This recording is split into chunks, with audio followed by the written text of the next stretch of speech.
नमस्कार दोस्तों, स्वागत है आपका डेली न्यूज़ एनालिसिस में।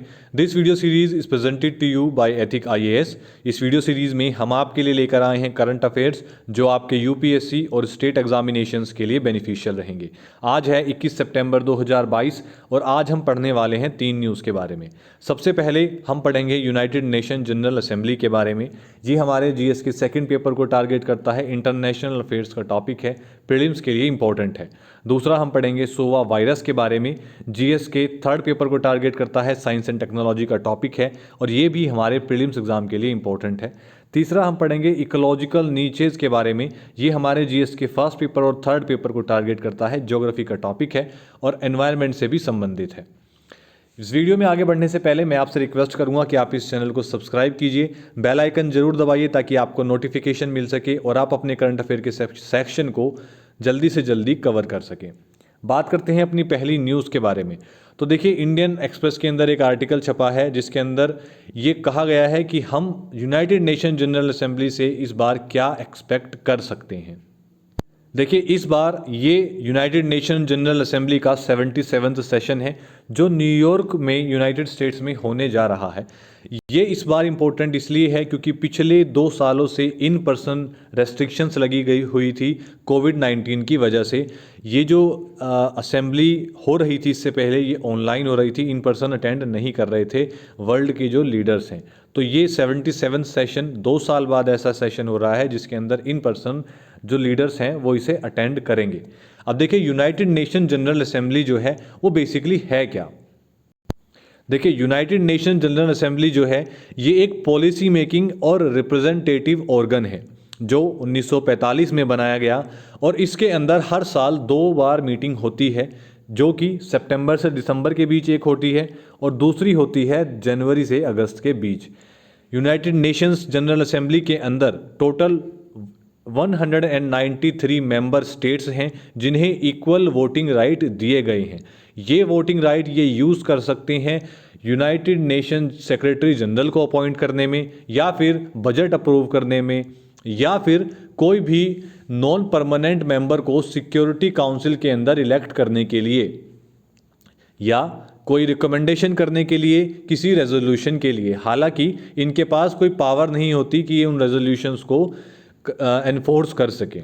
अब देखिए, इस सेशन के बिगिनिंग में, और सिर्फ इस सेशन के बिगिनिंग में ही नहीं, हर सेशन के बिगिनिंग में जो यूनाइटेड नेशंस का होता है, चाहे वो सितंबर में हो या जनवरी में हो, उसका एक मेन इवेंट रखा जाता है जिसे कहा जाता है जनरल डिबेट।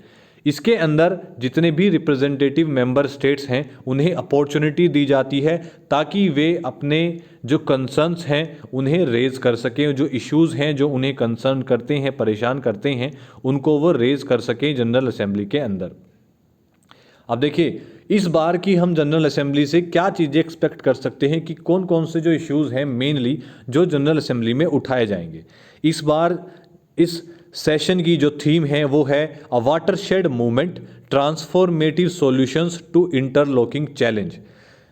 देखिए, ये जो एक थीम बनाई गई है इसका मुख्य कारण ये है कि अभी एक क्रिटिकल मूवमेंट चल रहा है पूरी दुनिया के अंदर। ये क्रिटिकल मूवमेंट क्या है कि जो हमारा क्राइसिस है वो बहुत कॉम्प्लेक्स है और वो इंटरकनेक्टेड है, क्योंकि हमारी जो ग्रोथ है वो भी काफ़ी ज़्यादा कॉम्प्लेक्स हो चुकी है क्योंकि सब कुछ इंटरकनेक्टेड है एक दूसरे से।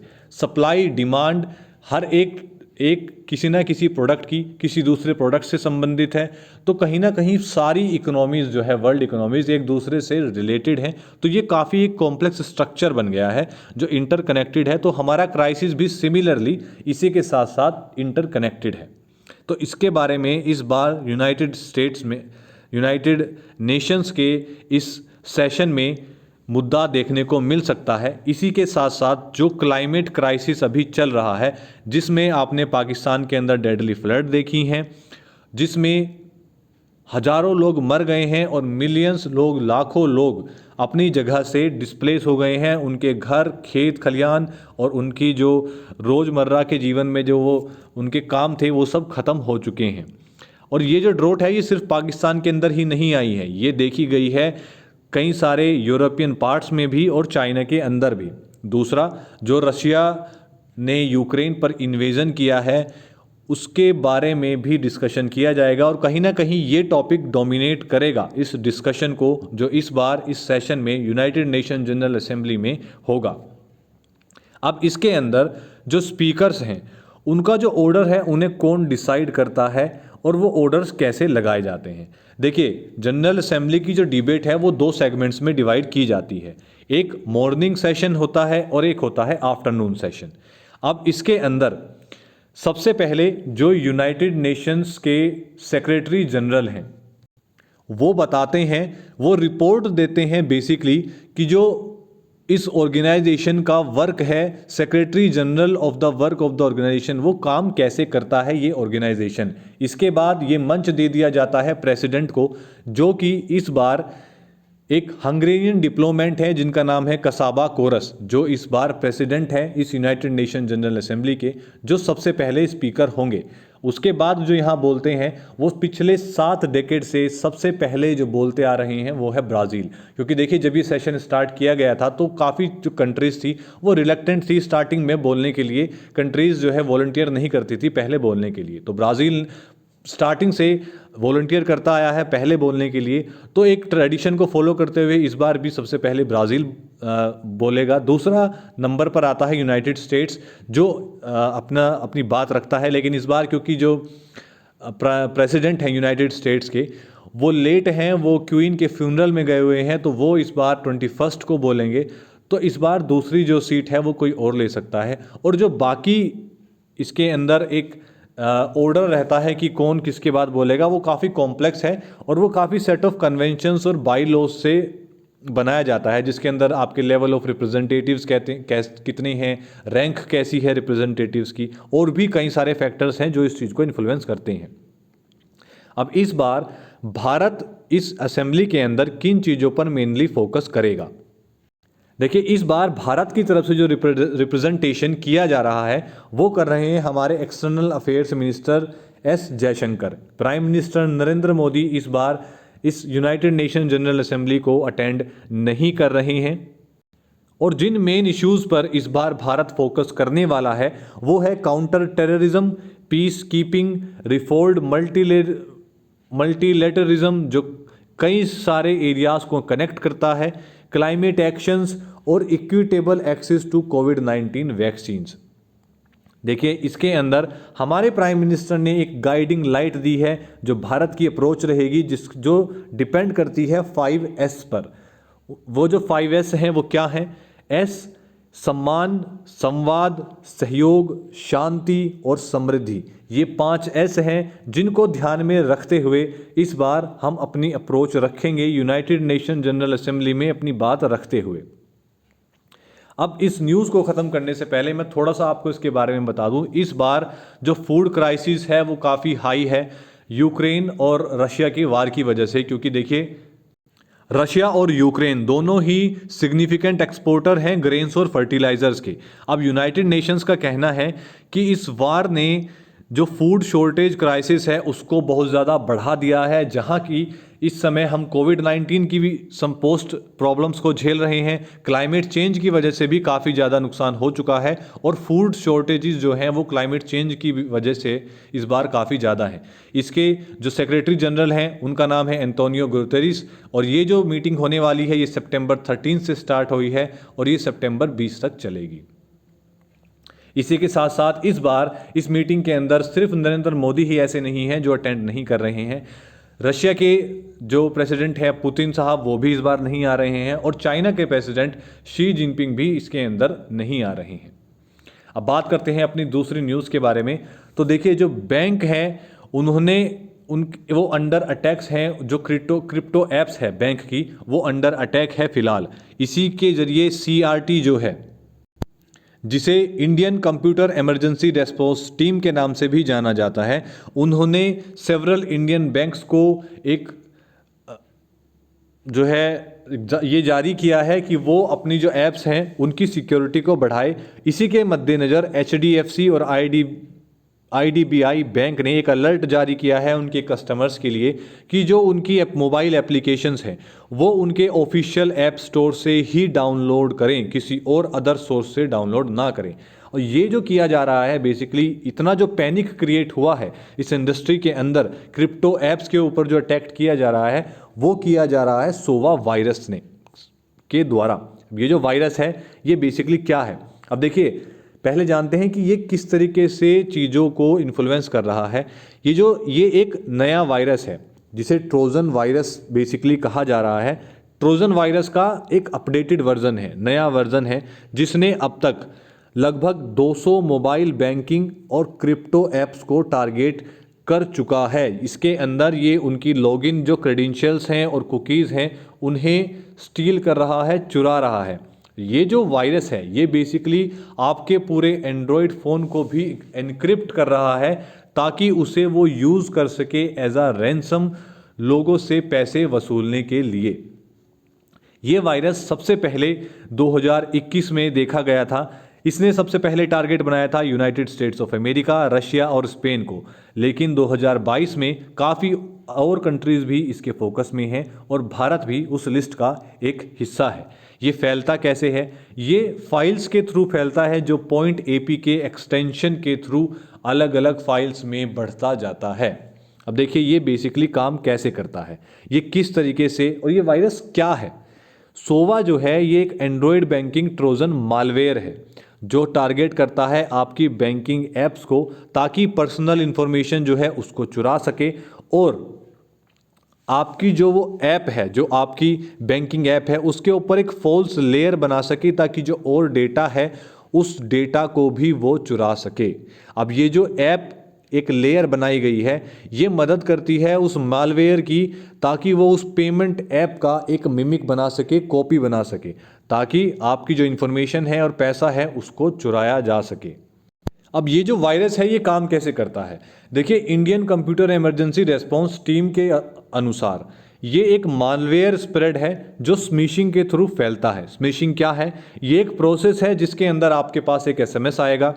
एसएमएस के अंदर आपके पास लिंक भी आ सकता है जिसके अंदर आपकी डिटेल्स को शेयर करने के लिए आपसे कहा जाएगा, जिसके अंदर पासवर्ड भी इंक्लूडेड रहेगा जो आप शेयर कर सकते हैं। अब मान लीजिए, अब ये किस तरीके से काम करता है। मान लीजिए आपके पास एक एसएमएस आया, आपने अगर उसके अंदर दिए हुए लिंक पर क्लिक कर दिया तो ये क्या करता है, ये जितनी भी डाउनलोडेड एप्लीकेशंस आपके मोबाइल के अंदर है उन सब की इंफॉर्मेशन एक सर्वर पर भेजता है। वो सर्वर, जिस सर्वर को जिसने भी ये हैक किया है, वो जिसे वो यूज़ कर रहा है, जिसे वो चला रहा है, ये सारी इन्फॉर्मेशन उसके पास जाती हैं। उसके बाद वो वापस से उस इन्फॉर्मेशन को आपके फ़ोन में भेजता है और टारगेट करता है पर्टिकुलर ऐप्स को और उन ऐप्स के अंदर मालवेयर को भेजता है। अब ये मालवेयर उनके अंदर ही एक लेयर बना देता है जिससे एक मिमिक बनाया जा सकता है उन पेमेंट ऐप्स का और आपकी पर्सनल इन्फॉर्मेशन को चुराया जा सकता है। इसी के साथ साथ सिर्फ इतना ही नहीं, ये आपकी जो इन्फॉर्मेशन है उसको भी एनक्रिप्ट कर लेता है ताकि, और उसे होल्ड करके रखता है ताकि बाद में उसे एज अ रैंसम यूज़ किया जा सके आपसे पैसे वसूलने के लिए।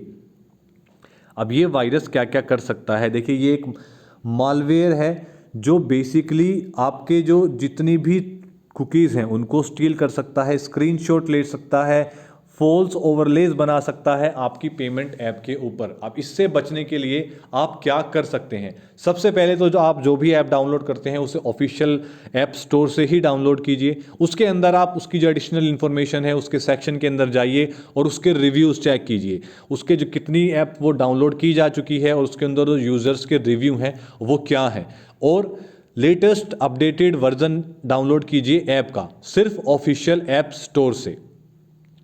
इसी के बाद आप एक डाउनलोड अपने मोबाइल के अंदर एंटीवायरस सॉफ्टवेयर को डाउनलोड कीजिए और उसे एक्टिवेट कीजिए।